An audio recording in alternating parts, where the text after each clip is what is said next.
What's up, guys? This is Adam from esportsheaven.com, and I am here with HugS once again. How you doing today, man? I'm doing all right. I'm doing good. Now, on our way to doing this interview, didn't sound all too enthusiastic about that all right. So I guess that begs the question, what happened? Obviously, you played a lot. Singles, you had the cruise, and then you had the exhibition. Yes. So just walk me through your weekend, man. Well, it was a rough tournament. It was pretty tiring. Yesterday I had to play till about 1 a.m. And then wake up early today to play again. So that I probably will never do again. I'll be more careful of that next time.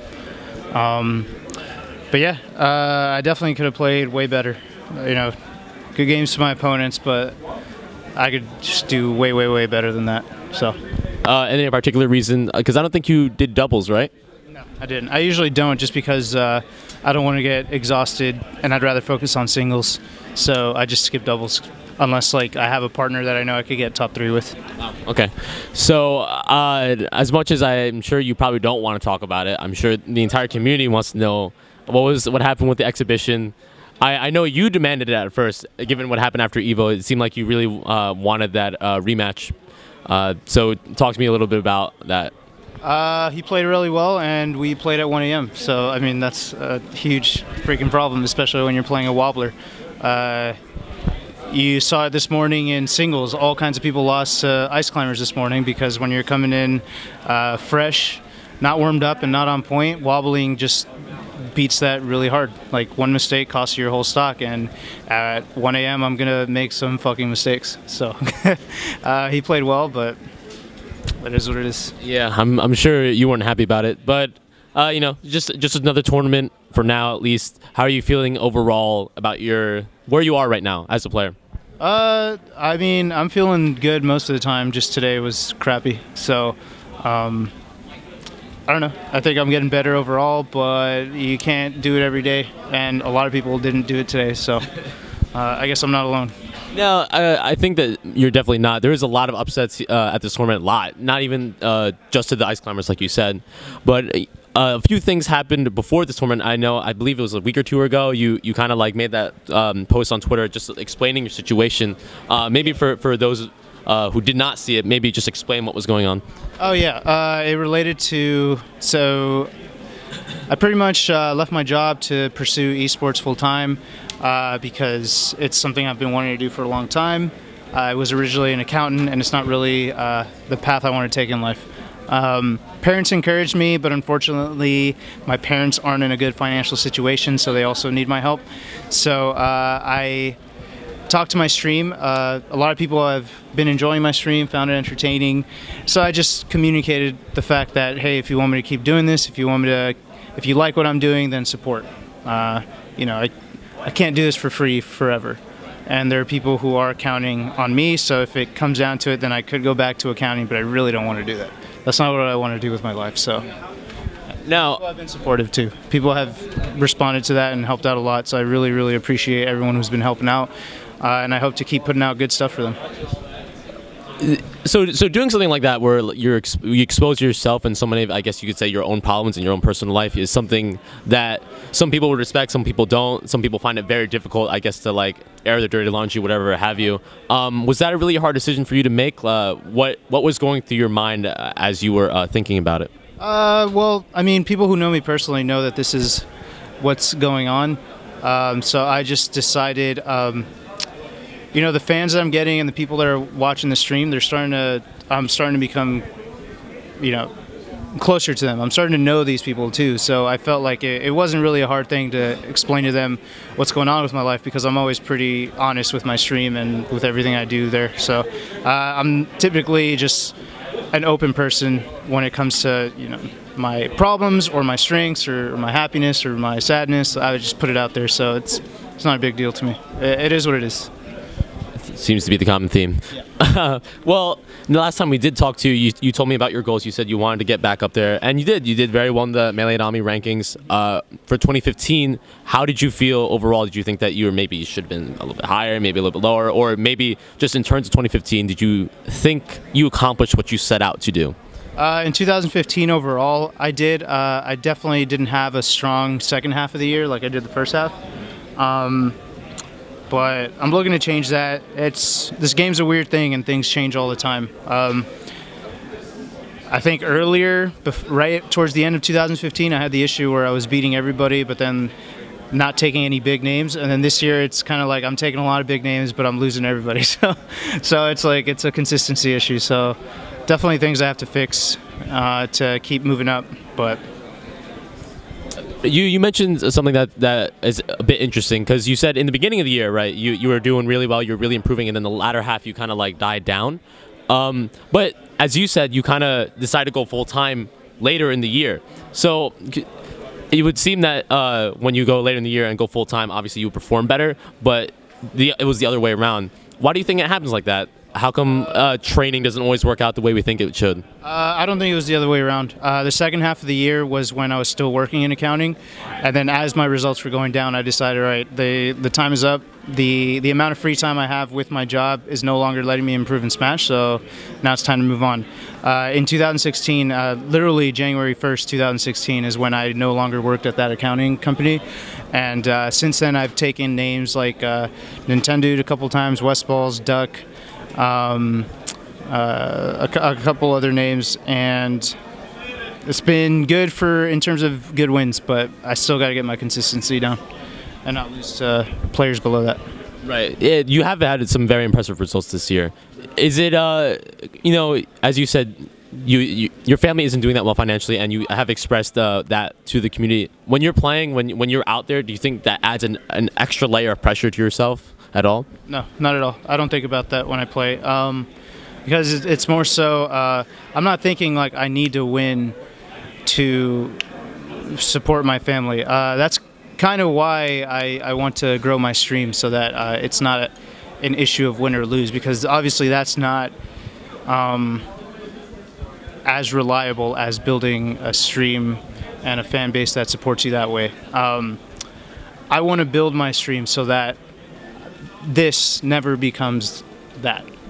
So that competing never becomes, if I don't win, my family doesn't eat. That's not what I ever want this to be, because then it won't be fun anymore. I want to keep those things separate. So as long as my stream keeps growing and things keep improving there, then I could just take this game for what it is. I want to improve competitively, and I want to become a better person overall because of it, just because of the discipline that I put into it. Right.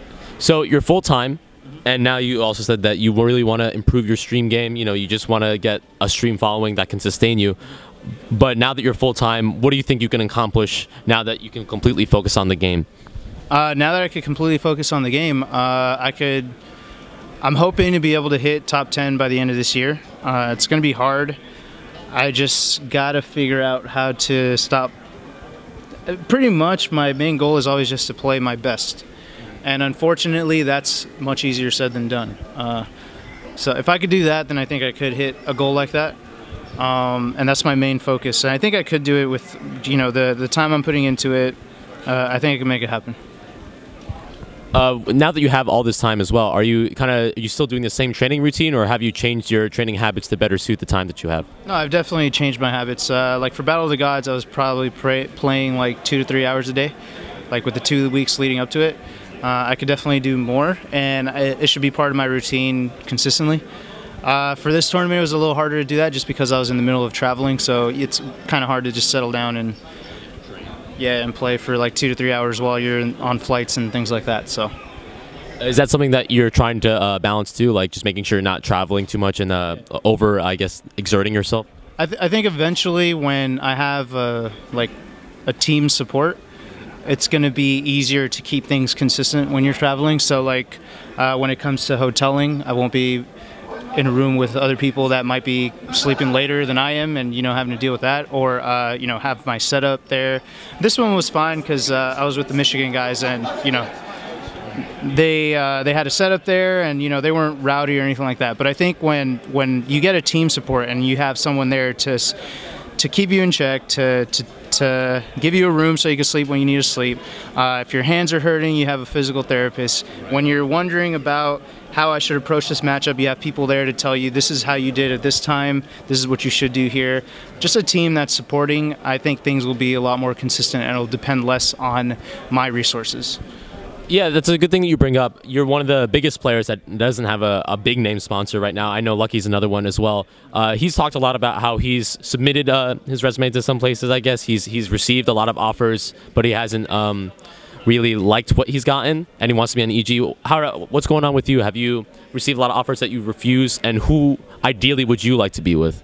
I have received offers that have also not been great, because I've also heard that, you know, people have trouble selling smashers to financial backers because we don't use keyboards and monitors, things that we could directly sell. But when you get a sponsor that's more creative about how to use our exposure, because we have exposure, right? I'm looking at some CSGO teams on other teams that got like 1,000 followers on Twitter, and then you have smashers like Lucky or myself who are like in the 5 digits easily. You know, we have people that pay attention to us, and we could sell things. So hopefully they realize it, and we can start getting some better offers instead of just people offering me jerseys. Like that's going to be enough. So, but yeah, I do have some things in the work, and I'm hoping things develop on that end. I won't like get too much into detail, but there are possibilities that I'm working on right now. So, are there any? Is there like a dream team that you want to be a part of at all, or no? Not at the moment. Just my dream team is going to be the kind of team that you join. Yeah, that'll support me and how to, you know, play my best is the main goal. Not a big name that's just gonna ignore me and then just be like, oh, okay, that's our smasher guy, and then focus on everyone else. Yeah, no, I don't want that. No, that's a good philosophy. When you're, I think that you're one of the, in my observation at least, you're one of the few smashers that seems to really understand, or at least has a good understanding of the industry. You really try and market yourself. In that sense, are you also not just waiting to receive the offers? Are you going out and saying like, look, this is what I got, and this is what I think we could do? As you said, I have the outreach that your other players might not. And you actually use that in order, I guess, for bidding leverage or whatever you want to call it? Yeah. I personally am not going out there like giving my resume out or anything like that. I have a group, an agency, so to say, that is looking for me. I'd have to read the contract again to see if I could actually talk about that. But yeah, in specifics. But there is someone that's looking for me, and they're helping me out.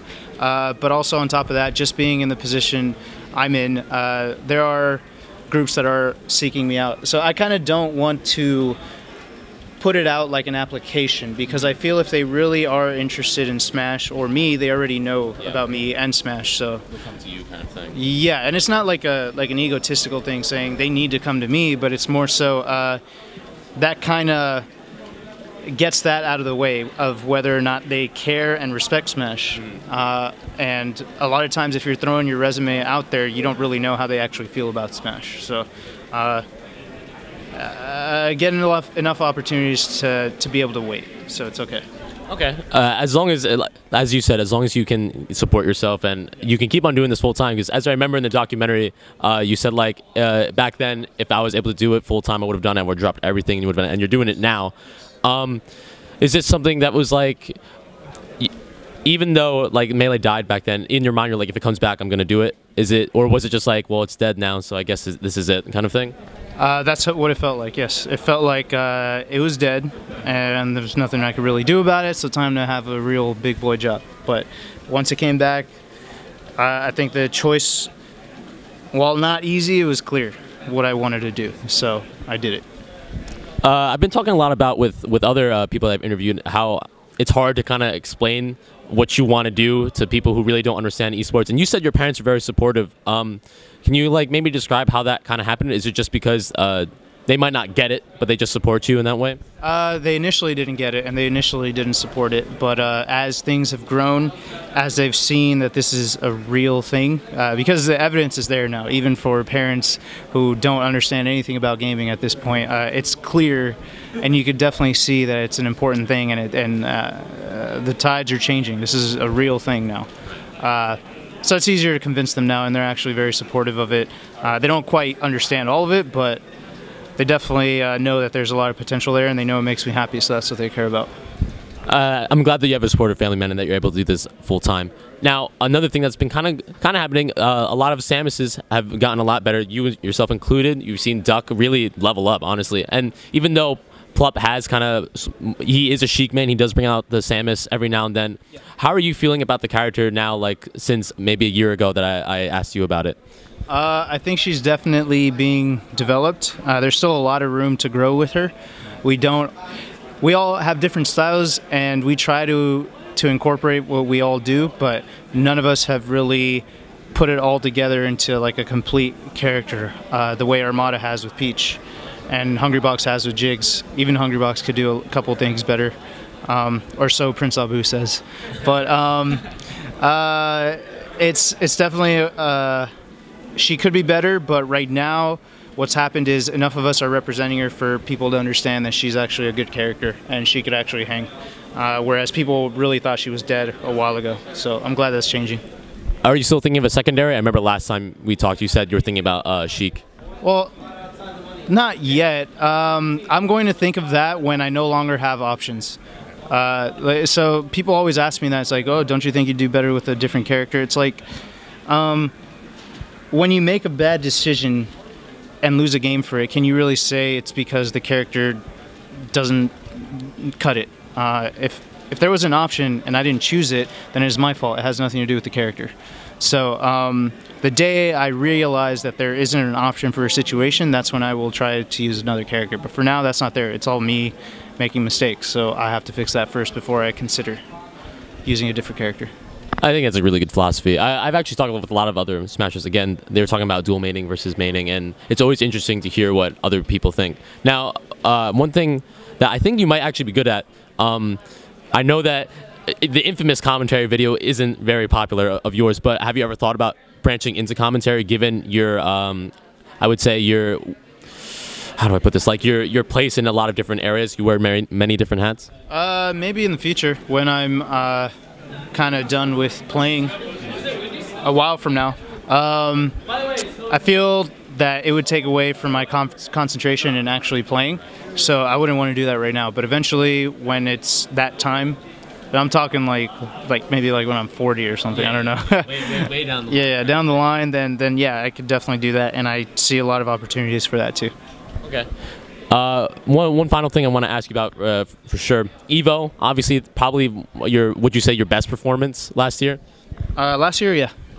And what do you think led to that best performance? Was it just a culmination of all your training? Did you start a new training routine, stuff like that?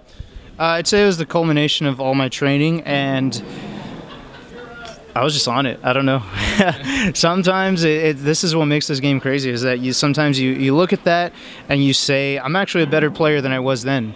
But to keep it together all the time the way I did there, that's just like a blessing. I can't even say how I did it or why I was just out of my mind that day, but it just happened. So I'm working every day to figure out how to keep doing that all the time. Yeah, well, I mean, as you said, the goal maybe is to do that every single tournament if possible, of course. All right, HugS, I don't got anything else to say, man. Are there any shout-outs you want to give, words you want to say to your fans? How can your fans follow you? You can follow me on HugS86 pretty much everywhere. That's Twitter, Twitch, YouTube, which I will be working on more in the near future. Shout-outs to all my fans, all my subs, everyone supporting me, and also those organizations that might be supporting me in the near future, which we will talk a little later. But yeah, thanks to everyone, and we'll see you all next tournament. Hope you have a great 2016, man. Stay tuned to esportsheaven.com for more coverage of Pound 2016. I'll see you.